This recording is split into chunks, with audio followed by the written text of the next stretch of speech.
Hi, good evening, and welcome to everyone joining in the UK and across Europe. And good afternoon also to our US supporters, of which there are many tonight.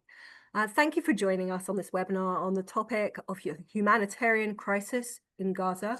We're really delighted that hundreds of people from across the globe have registered to join today. I wanted to thank you all for coming. Since October the 7th and the war in Gaza, so many things have been shattered that it's hard to believe sometimes that this is our reality. These past 21 months, now 640 days, have brought devastation and disaster worse than any of us could imagine. However, within these horrors, it's been our main mission at NIF to do the most important, but sometimes also the most difficult and brave thing, to stay human and compassionate despite fear and anger. This isn't an easy task, and I'm sure that we can all agree that staying true to our shared values of human dignity, peace and equality and justice is vital, and it defines the very essence of who we are. We wish that we could have met today under different circumstances, celebrated the end of hostilities, a lasting ceasefire, and the return of all the hostages. But this is not our reality today. We're speaking during a very long war, one with tens of thousands of casualties, and with a severe humanitarian crisis that is still unraveling. Even when we point to our achievements that we will do tonight, it's to remember that it's only a small, albeit meaningful part of a large-scale unfolding disaster. It is simply a drop in the ocean. Holding that hope in mind, I'd like to turn our focus in the next hour to what NIF community has been able to do, even under fire, since the war broke out. We'll understand better why we decided to get involved in humanitarian aid for Gaza and learn how we are helping to expose more of this truth to the Israeli public and further. We have 4 fantastic speakers, and I'd like to give them all enough time to speak. So let me quickly introduce them.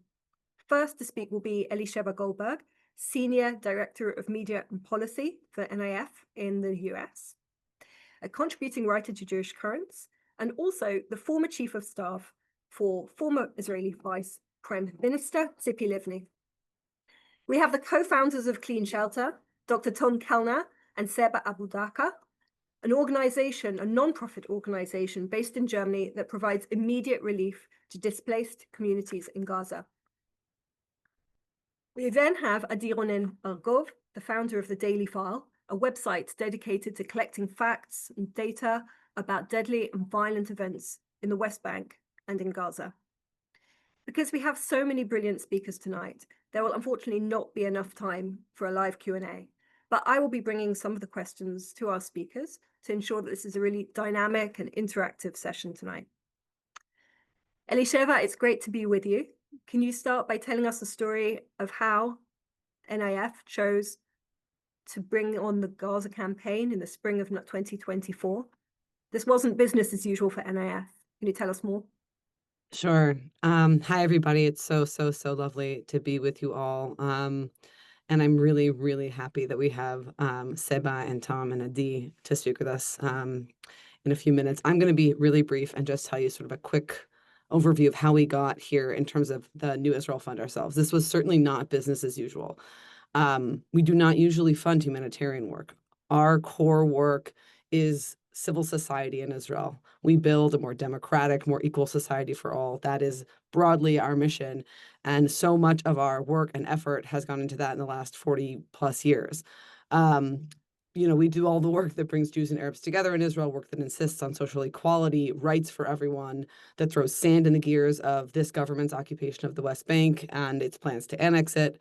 It was an unusual thing. Actually, the first iteration of humanitarian work that the New Israel Fund really ever did was after October 7th, when we decided that we couldn't sit on the sidelines while the victims of October 7th were struggling to find places to stay and to find school systems that worked for their kids.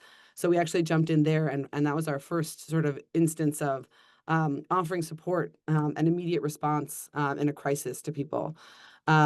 But last Passover in April 2024, we, you know, as a as a humanitarian minded organization, we couldn't rightly, and me even personally as a religious Jewish woman, I couldn't sit by and think to myself that I was going to say, you know, the line in the Passover Haggadah, the line that we say, which is that all who are hungry come and eat, when we knew at that time that there were people who were starving in Gaza. And so that's when, in fact, it was from our Israeli team that the idea came that we were going to try and raise funds for humanitarian work and especially for food and shelter and dignity in Gaza. And that's how the original campaign started. And you know, we've had this campaign going since then. We sort of revamped it again this past March when there was a complete shutdown of the border with Gaza and no humanitarian aid was being let in, and we knew that we had to do something. We weren't sure exactly what, but part of the solution you're going to hear today, and part of the reason that we went to Clean Shelter is because everything was so closed. And it was initially a big shot in the dark for us, this campaign for Gaza, because we didn't know what the response would be, but we knew, and this is what we always do, and it's always our North Star, we knew it was the right thing to do. And so we did it. And you, our donors around the world, you showed up. We raised money all over the world, US, Canada, Australia, Switzerland, Germany, and in Israel. And we sent that money to major humanitarian organizations in Gaza. We raised over $2 million, which includes, you know, hundreds of donations from Israelis, which I really do think is a powerful message to all of us that that creating the vehicle for this giving is really important. And so even as we continued to do our work, you know, our daily work, investing in, organizing, and strategizing with Israeli civil society, we've continued to raise money for Gaza. And so, you know, and again, in March, the NIF community showed up again, and we're so, so proud, and it feels so right that we've begun to partner with organizations like Clean Shelter. This is an incredible organization that fits so well with our values of joint Arab-Jewish leadership, of women-led organizations, of organizations that are thoughtful and industrious and filling a gap where others leave it open. And so, you know, Tom and Sibel, we've gotten to know you a little bit, and I just am so grateful that you're doing the work that you're doing and that we are here as a community to support it. And I will also say that I'm so proud that Adi is with us, because Adi is also doing a very different kind of work that is also very, very critical, which is bringing the kinds of images that around the world we're really seeing all the time, which are sort of horrific images of death and destruction, to the Israeli public that doesn't see it all the time. And so I will stop there and let the people who do the work speak to it. Thank you. Thank you so much, Elisheva. Your articulation of the critical nature of this campaign has been extremely important and really poignant. We're going to turn with no further hesitation to two of our partners, to Dr. Tom Kellner and to Seba Abu Daka from Clean Shelter. A quick note of introduction. Seba Abu Daka was born and raised in Gaza, lived in Munich for many years, and is currently residing in Cairo, where she's speaking today. Seba is a development professional and the co-founder of Clean Shelter, which is a non-profit organization dedicated to addressing displacement challenges with sanitation and clean water facilities. Also works towards fostering deep communal resilience. With a steadfast connection to her roots, Seba's work has spanned Gaza, West Bank, and the broader region, where she has consistently advocated for gender, justice, equality, and social impact. She holds a master's degree in human rights and democratization. And now to Dr. Tom Kellner, as the other co-founder of Clean Shelter. Tom currently lives in Berlin, but is an Israeli-born scholar specializing in contemporary Israeli literature and cultural studies. In addition to her academic work, Tom is an accomplished translator of nonfiction between Hebrew and English, as well as an active cellist. Her career reflects a dedication to fostering cross-cultural understanding and fosters human dignity and mutual understanding. So over to you. My first question is really, how did Clean Shelter come to be? Can you talk a little bit to that before we see your presentation? Hello, everyone. Thank you for your presence. Thank you, New Israeli Fund, for inviting us for this and for recognizing our work and willing to support us. And thank you for everyone for taking the time and attend this webinar. Thank you, Atira, for your moderating this session. I'm very pleased to be here today and talk to you about it. Actually, meeting with Tommy was a life-changing event in my life. When I met her first, I was like really in a very, very difficult place, knowing that my family are in Gaza and there's nothing that I can help them and trying running in many other directions in order to find a solution or to do something. I was trying many, like all what I learned in my life to do anything, but actually I realized, took me some time to realize that it's out of my hands. I cannot do anything. Until meeting with Tom, and we realized, like, Tom approached me and she said she's willing to help. Tom is not the only Israeli friend that I have, but Tom is the only person in the world that I could work with and share similar motivation and similar like kind of persistence. And we agreed to start, like we didn't want to found an organization. We just wanted to contribute and doing something. I realize I cannot change the situation now, but maybe we can contribute and mitigate the pain of displacement and of the war and the aggression and attacks. And we decided to do our first activities like fundraising and doing for like toilets. Tom started doing fundraising with her friends and people she knows. And then we started through volunteers in Gaza and people who are working in the field. We did this need assessment to know what is most urgent, what everybody forgot about. We cannot do many things, but we can at least cover something that everybody forgot about. And we found out that toilets, and toilets is something about women, because I mean, it's all women and men should go to toilets, I know, but I mean, women need it more. Privacy when going to toilets is needed for women, and protection and hygiene and everything is related to their reproductive health and their health in general and their children's health. And that's why we start constructing the toilets. Maybe I leave now this to Tom. She talks about the experience from her side, and then we can go to the presentation. Great. So much, Seba. Over to Tom. Yeah, thank you so much, Seba. Actually, this is our first slide in the presentation, so we're just jumping into that as well. So yeah, for me too, meeting Seba was a really important milestone in life. We met in the 8th of October, incidentally, in a dialogue group for Israelis and Palestinians living abroad that was arranged by Neve Shalom Wat El Salam.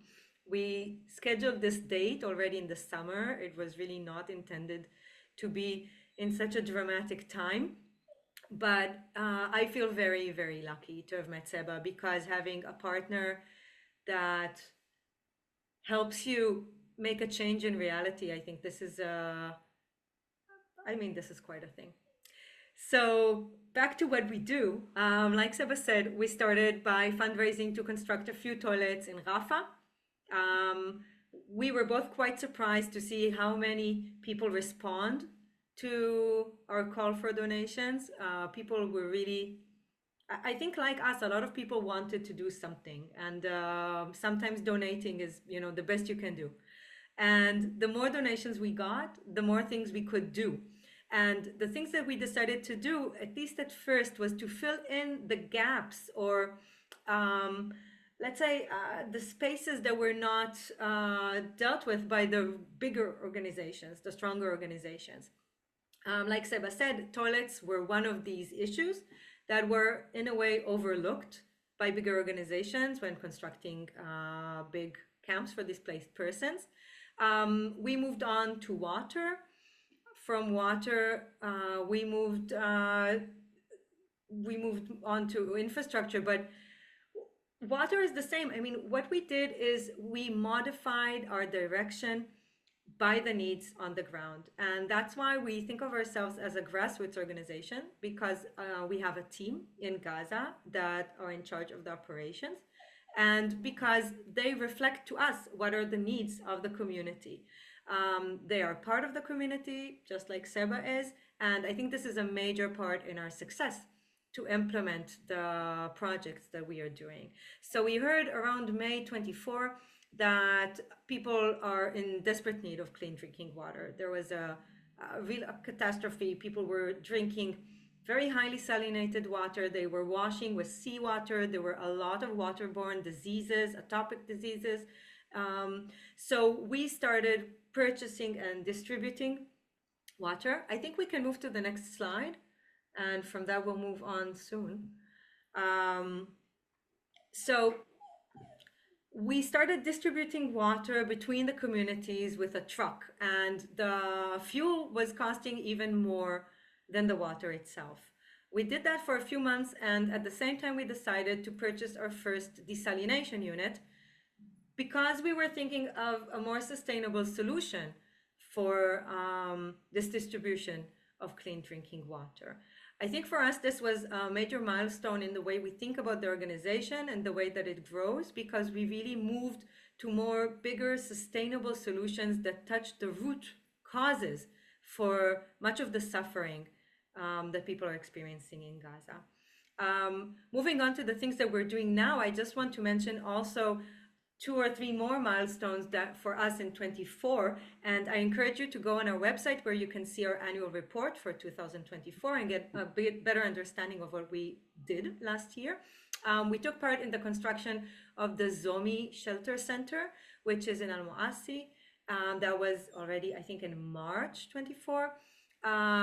We registered as an organization in Germany. This was a very lengthy bureaucratic process, and for us also a major milestone, because when we started working together, we really did not think of ourselves as founders of an NGO. We just wanted to do something, and because we got so much trust by our donor community, we were able to get so many donations that actually required for us to register.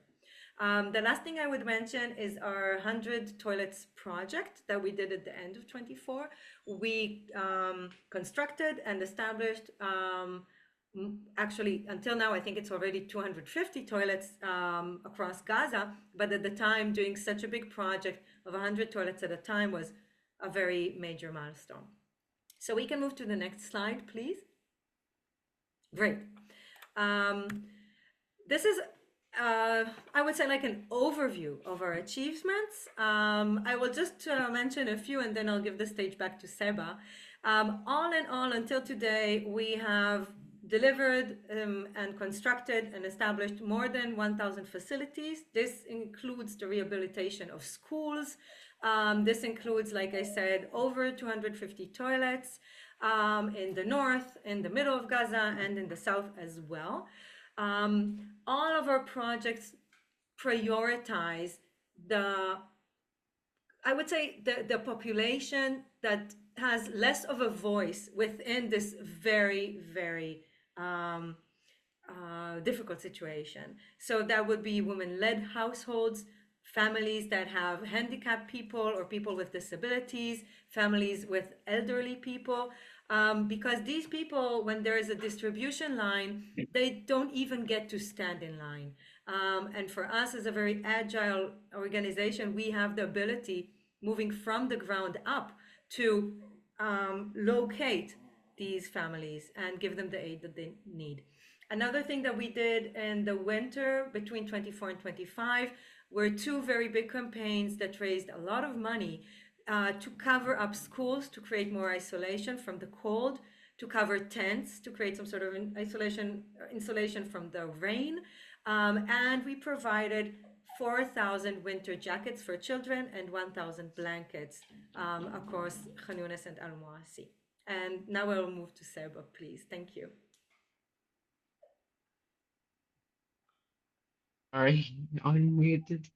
Regarding the last slide, like having this kind of individual donors, that they are, most of them, many of them are returning. They donated more than once. And I will tell you why. I find out, like, this is my analysis. They are returning because we do share with them. As soon as they donate something, we share with them a log that they can see the movement of money and even the new donations. Like they can see how much we earned today, how much was like how many people donated to us today. Of course, without mentioning names, because this is something to respect people privacy and maybe they don't want to be mentioned. So they have like access to our log and they are able to see what we are doing with this money, when did we move money to Gaza, and how much we moved for each project, and how many people donated today, and how much NIF donated to us, or how much anybody else. We won't mention who, but we will mention that we got this amount today. And let's move to the next slide, please, so we can talk more about the challenges and risk mitigation. Actually, most of you would know. I want to Sorry. add, sorry, Seba, we Uh, just did not mention one thing that I'm so, so proud about, and I want to go back to just mention it. mhm, I think this is our first big infrastructure project that we did in March this year, which was rehabilitating the water infrastructure in 6 neighborhoods in Khan Yunis. We connected 6 neighborhoods to tap water, connecting 120,000 residents in Khan Yunis. And I think this is a very major milestone for us as an organization. for So, sure. sorry, just wanted to Yeah. say that. Sure, Tom. I like now that you pronounced the names of the Palestinian cities without like as a native Arabic speaker. Yeah. And now, like, let's talk. Like, many of you would know, how can we manage? How does people manage? Many of people just told us, many of our followers or supporters asked us, we cannot believe that you can do, like, bigger organizations. They cannot do all this work. How come you are able to do this work? It's not much what we do, but it's very important. And nobody, like everybody is waiting for like bigger organization. They have a lot of complications that come around, regulations, and we are just small organization. And I believe the bottom up approach that we are following is the key success, that we are involving community, that we are listening to the community. We are not there to teach them what they need and how things are done, because we are not there simply. I left Gaza a long time ago, and I don't know how they are managing since long time now. And actually, they have the creativity that this situation needs. They passed through many wars before. But dealing with bigger vendors is not helpful because they are waiting for regulations, they're waiting for things to come from abroad. But people can manufacture smaller things, can do recycling for things. People like smaller enterprise can they do things well. They can do things well. So we are not waiting. And actually, like Tom and I, we made this mistake at the very beginning. Oh, we're waiting for the ceasefire. And then we realized, and after the ceasefire, we will do the rebuilding. And when we do the rebuilding, what we will do? And then we start arguing. We will rehabilitate the old house, the partially damaged houses. Oh, no, we will bring caravans from outside. But we quickly realized that this is not happening anytime soon. And even if it happens, it's going to be like a great thing to happen. But until then, we will continue working as it's never happening. And that's why we never stopped. We always navigate for solutions in the grassroots and let them identify the needs and I did identify the solution that they need, and we just manage and provide fundraising and provide the control. I mean, in time of crisis, you need to be controlling things and monitoring things closely. Otherwise, it's going to be a mess. But at the end, the core idea and the core need just came from their side. We are very obsessed with the protection of our team and our beneficiaries in a place like Zombie Protection Camp that Tom just mentioned. How do we do to make this? I mean, nothing, we cannot guarantee anything in Gaza. Everywhere is subject to, even the so-called humanitarian area, like it was attacked before. Thankfully, none of our team, but other people died. None of our team, none of our beneficiaries, but other people died. Like one of our volunteers passed away. However, we vet people before we let them join us. We make like a fact check. And we also ask locally about them because there are things that maybe like authorities don't know about. and then they don't publish in their system yet. But people in the local community, they know that they are dangerous for them. So they tell us, please keep those people away, because I mean, with all respect, but we won't feel safe as they are around, and we respect them. We like actually we do the same with our vendors. We do the same with the landlord when we want to do the land leasing. We do the same with everyone that we cooperate with. We make sure that we vet them, and we make sure that they are not be like we will not be attacked before because of their existence among us. And also at the same time, we do like follow the instructions of the Israeli military about where are the safe zones and where are not today. And it just like, we need to look every day. We need to look. We need to follow up every day and make sure that, for example, one of our desalination units, the first one, now it's under red areas. We didn't go to do the daily monitoring.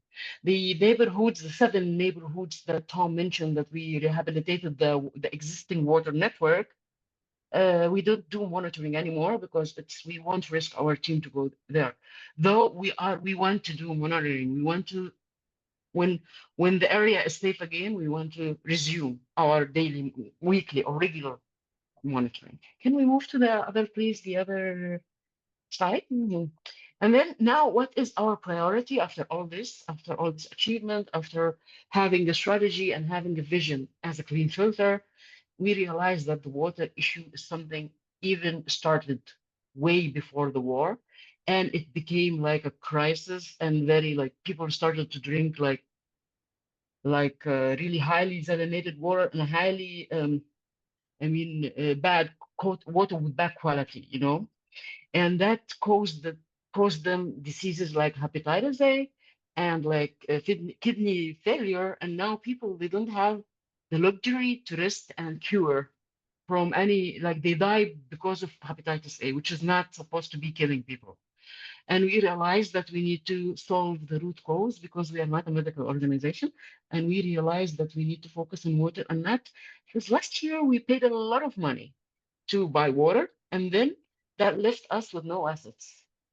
And this year we decided that we want to navigate for the water wells in the Mawasi area and establish desalination units and do small networks to the camps, the surrounding camps. So people, hungry people and tired, and it's very, very hot now. They don't have to walk like for a kilometer or more to grab like 20 liters of water.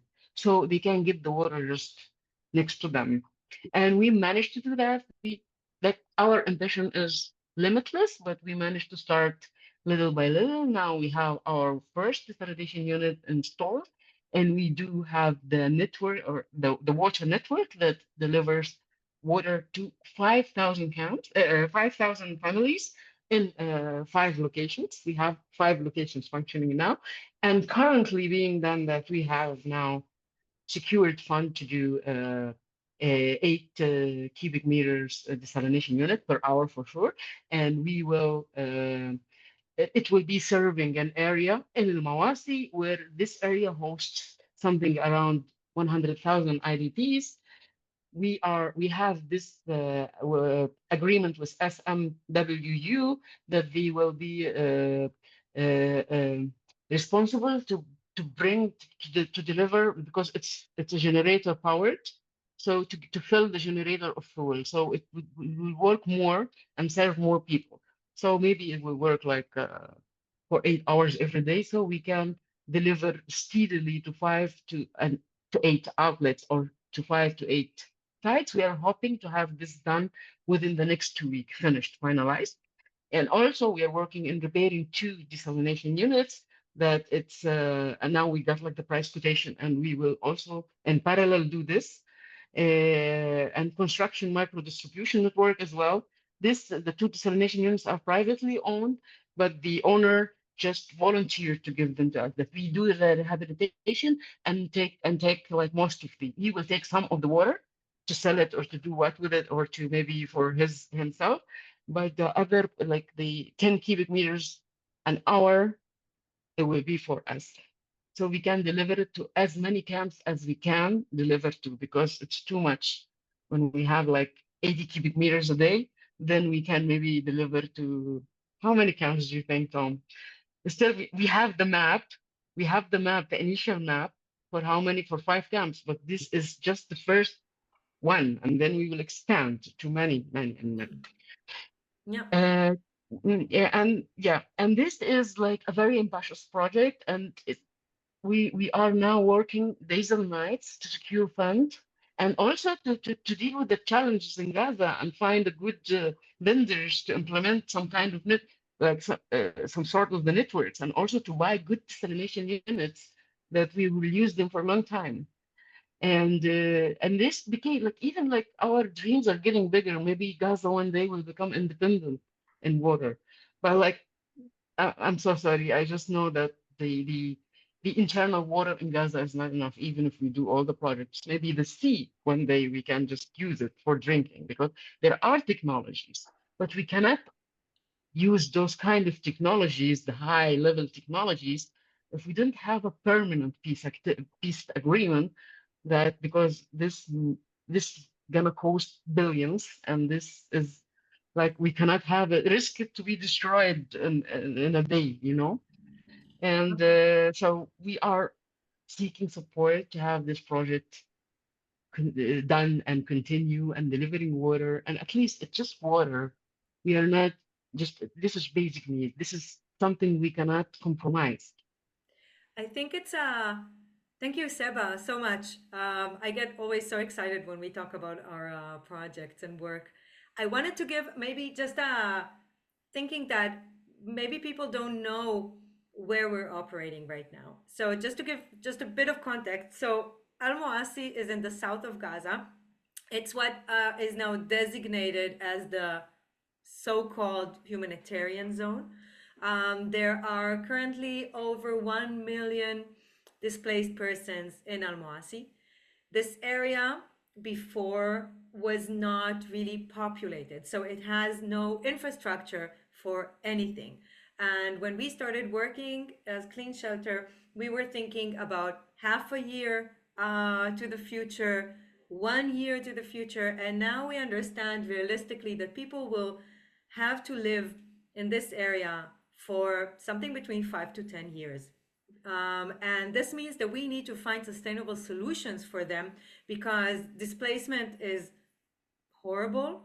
And we cannot offer a home to these people at the moment, but we can mitigate the difficulties and their suffering. So, like Seba said, instead of having people travel for kilometers in the sun, being starved to get access to water that they then need to carry back, we want to create as many micro grids, water grids, to as many camps that we can in Al Moasi, with having one desalination unit in the center of each of these grids, so that we can distribute water to the camps instead of having the camps come to us to get the water.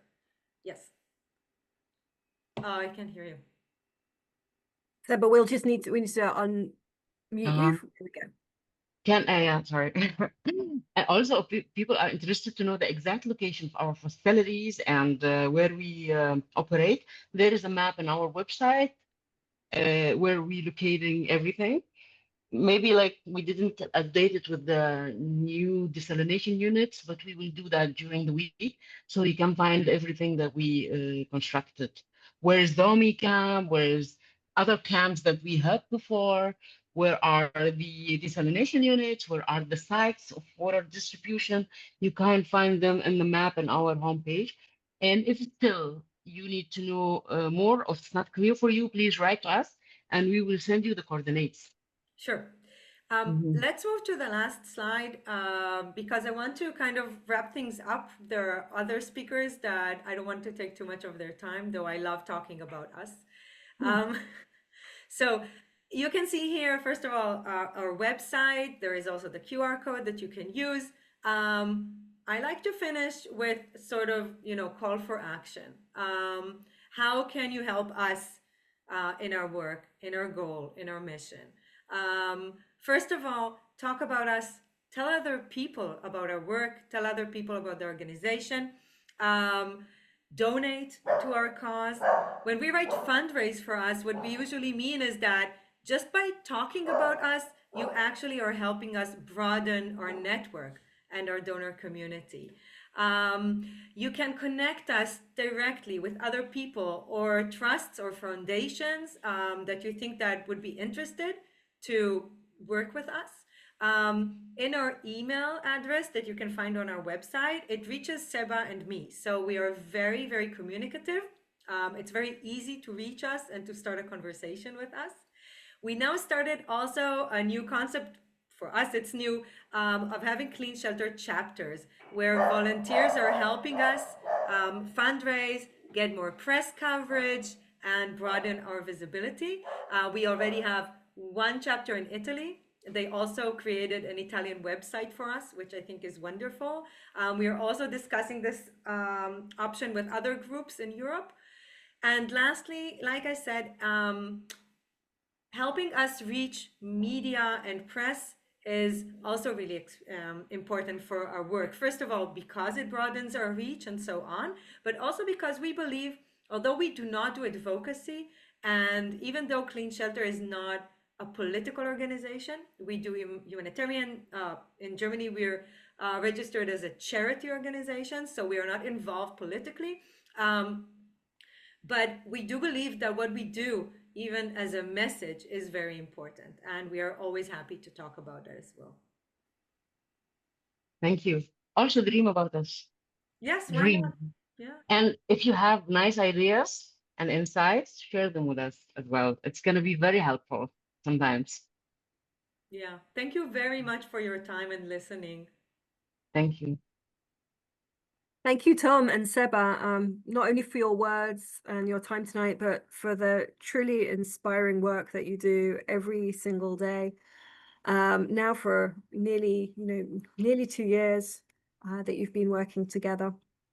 I feel like we really covered a lot of the questions I was going to ask, and thanks to your very clear presentation that we can also share with participants following this webinar. So please rest assured that we'll pass that on to you. I'll move at this point over to Adi Ronen Argov. Adi is a clinical psychologist who specializes in trauma. She is now retired, and she has become a very active peace activist, as well as being a very active grandmother. This is something that you've shared with me a number of times. So this is, in addition to being the founder of the Daily File that we're here talking about tonight. This is a website dedicated to collecting data, facts, and figures about events in Gaza and the West Bank. Adi meticulously records violent and deadly events with names, photos, sources. So in her own words, nobody can say that they didn't know.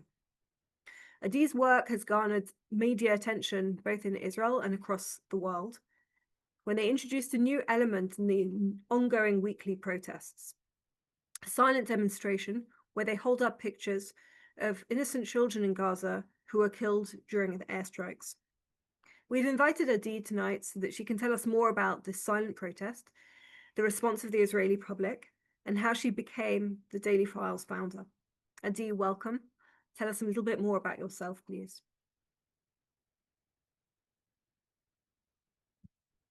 Adi, I just need you to unmute yourself. Fantastic. Now you can hear me. All good. Before I want to go deeper into my work, I just want to say I'm in awe with Seba and Tom work. And while listening to them, I try to find a thread that connects us, our projects, among any other stuff. I feel that we both stepped into an empty space. Tom and Seba found what the needs that they can provide, and I step into the ignorance, the Israeli ignorance of what is going on. And I'm trying to break that down. But I want to start with, before I will introduce myself or my work, I want to start with a poem. A poem written by Zaina Azam, American Palestinian poet. And I let the poem speak for itself. Write my name on my leg, mama. use the black permanent marker with the ink that doesn't bleed if it gets wet, the one that doesn't melt if it's exposed to heat. Write my name on my leg, Mama. Make the lines thick and clear. Add your special flourishes so I can take comfort in seeing my mama's handwriting when I go to sleep.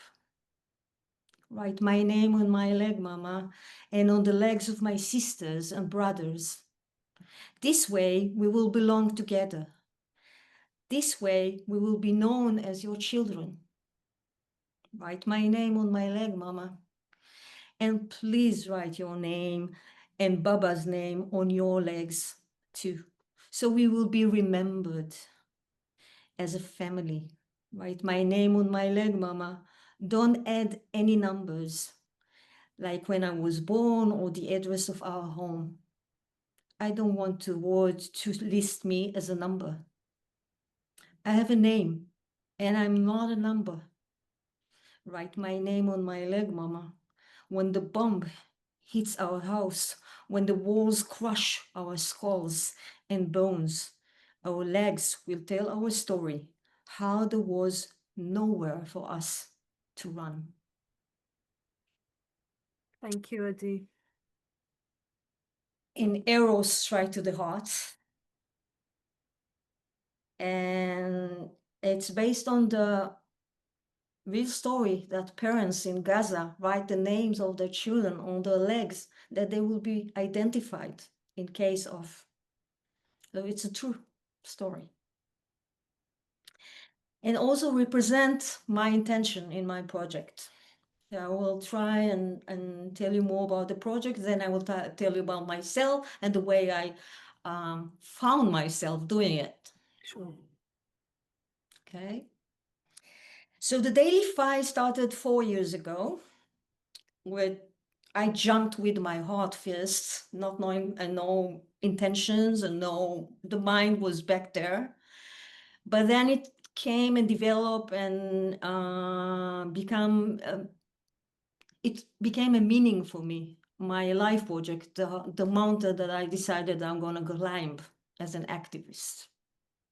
It came right after I was active in an activist in the West Bank, seeing with my eyes, sensing with my body, suffocated by the tear gas, hit by police and army soldiers, but firsthand witness what does it mean oppression in the West Bank, meeting Palestinian, listening to their narratives that usually Israeli people don't really meet.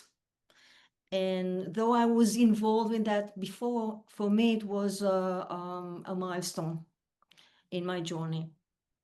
So I realized that I need to say more about it and learn more about it and explore it more. And I decided to report in small WhatsApp activist groups about what is going on a daily basis in the West Bank. Gaza was a space that I didn't want to touch yet.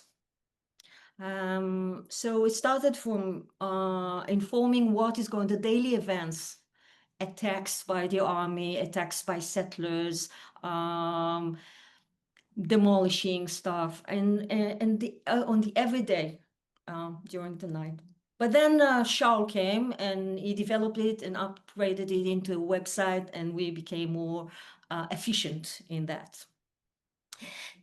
So every month we also provide a numerical data about how many of everything.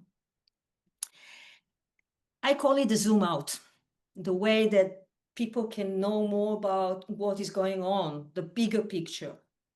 But I feel the way that I can connect is through the zoom in, the names, the stories, the personal stories that help people to connect to what they are detached from. And then came Gaza, the October 7, and I had to face Gaza that I avoided before. And since the very beginning of about a week after the horror started, I started documenting names of children in Gaza, in Israel, that were victims for the cruelty, for the horrors. And I called it forcibly involved, because the army terms for those that are innocent, they call them uninvolved. And I wanted to say, no, they were forcibly involved. You involved them. So every day I uploaded names of kids that I found in the media that I already searched in, with pictures. Most of them while they were alive.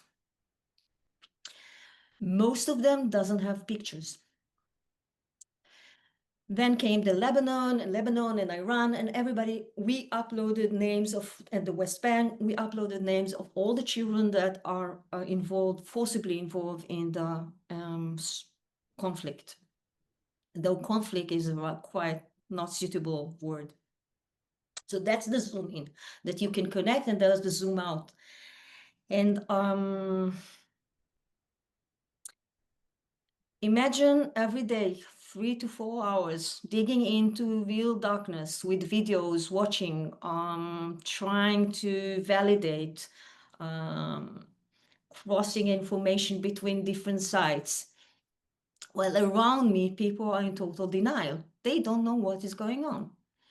The media here in Israel, creating some kind of an alternative reality to what is going on, usually with lots of propaganda. And though it's very easy and accessible to reach out knowledge, but still people choose not. They decide to ignore and stay in denial. What I'm doing basically is I'm not a journalist. As I was introduced, I'm a psychologist. I'm not a journalist, but I want to make the information accessible, organized in a very clear way for people to relate to. It's hard, it's dark, but needed. In a way, I want to burst the bubble of ignorance. People keep asking me why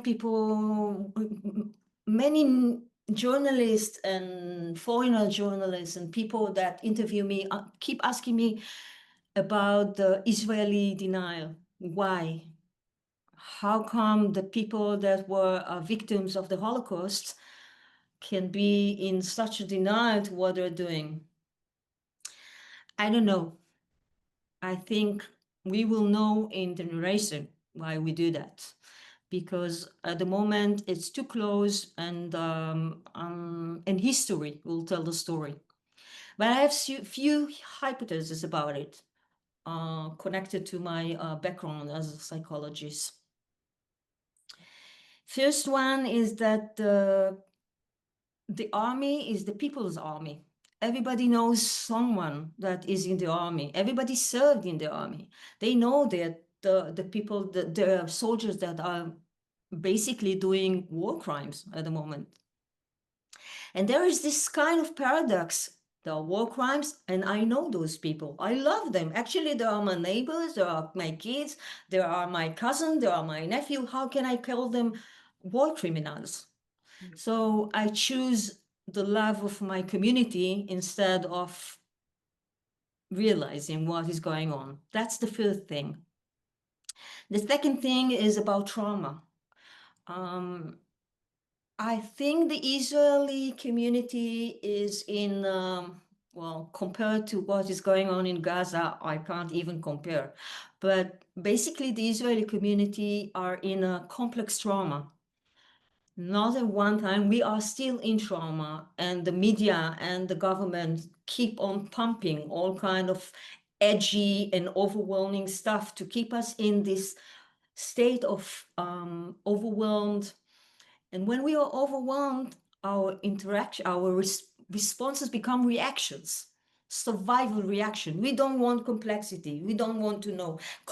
Compassion is way, way beyond us. So in terms of survival, there is right, wrong, victims, victimizer. We are morals, there are criminals, there are terrorists, everybody's terrorists, blah, blah, blah. So we are there. I say we because I chose to fight it, but we are there as the people of Israel. And another hypothesis that I have, well, knowing and realizing the truth of the ethnic cleansing and the genocide that's happening in Gaza at the moment, attacks straight to our core beliefs as moral, as the victims of the world, as the high-tech nation. We are better than everyone, the chosen people. Those are the basic beliefs that core beliefs that we grew up on them. And we were fed by them. And now when something that is so important to you and so essential in your belief system attacked, the first reaction is to hold on. No, and hold on to the narrative. And that's what's happening at the moment in Israel. A sense of deep denial. Deep denial. But there are cracks. I can sense the cracks since March 18. For example, in Israel, the pilots consider the best people. And lately, since March 18, people call the pilots all kind of stuff. So there's a crack there. Do you want to give a little bit of context of how a number of pilots responded and called out the current reality? So I'm not sure everybody's aware of the context of it. Well,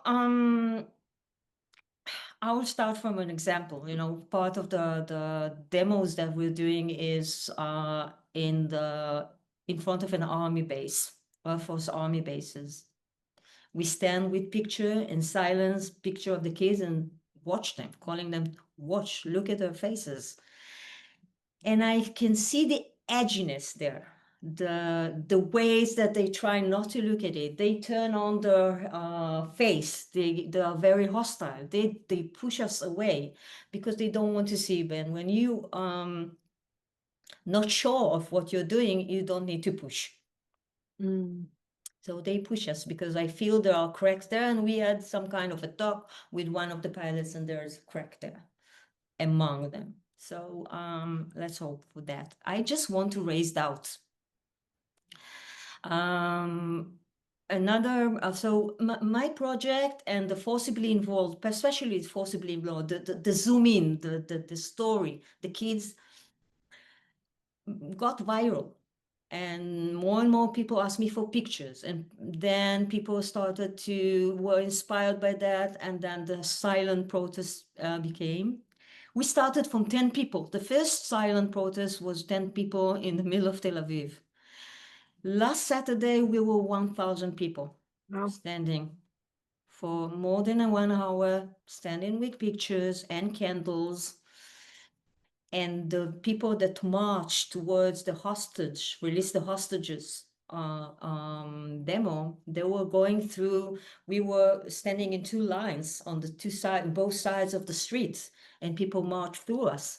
And then they silent the drums. No drum, they just march in silence, and most people just watch the picture and try to read the names, and you could see the tears. So for me, it's a change. Though Tel Aviv is a bubble, as known, but it's becoming more and more popular in Europe and in the US, and we're doing more projects here. I want to honor those beautiful women that initiated the silent protest. They are doing a great job. Basically, that's the project. I have dreams about the projects. Now I have a meaning about the project. And then I can start dreaming. I want to develop the website much more that it can be sort of a resource to all kind of analysis and statistical analysis. Also, it's an archives. It's an archives for what happened for the Nakba. the archives were lost. So I want those archives to stay and be safe. I want to make it more accessible to all kind of initiation and promoting it and make it more noticeable, especially in the word.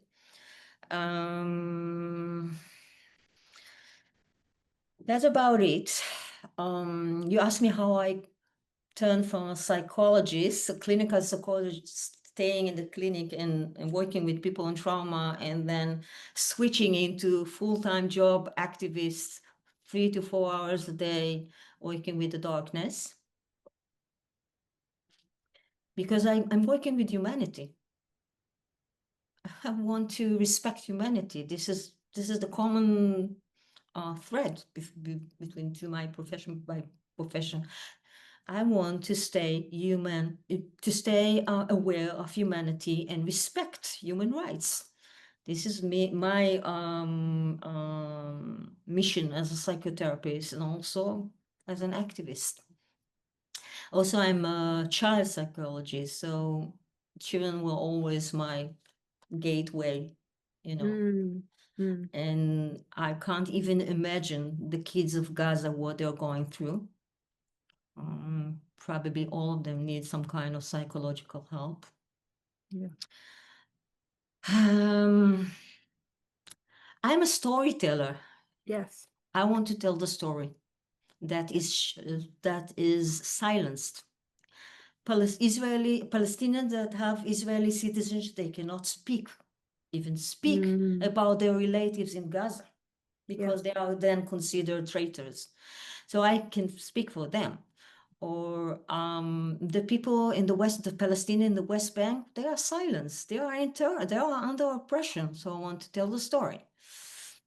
And Adi, you know, you told me as well, you know, when I asked you about the impact of your work, and you've spoken about the impact of in Tel Aviv protests and how much it's, you know, grown from 10 people to 1,000 people. And of course, that's incredible to see. But you also told me, obviously, that this is a work for yourself. And at the same time, you've also seen the impact in the West Bank with people coming to other activists. Maybe you'd like to share that story, because I think that's a nice story. It's a lovely story. And we're coming towards the end of our webinar, and I think that people would really appreciate hearing. Well, since I dive into the daily file, I stopped going to protest in the West Bank, and I'm kind of miss it in a way.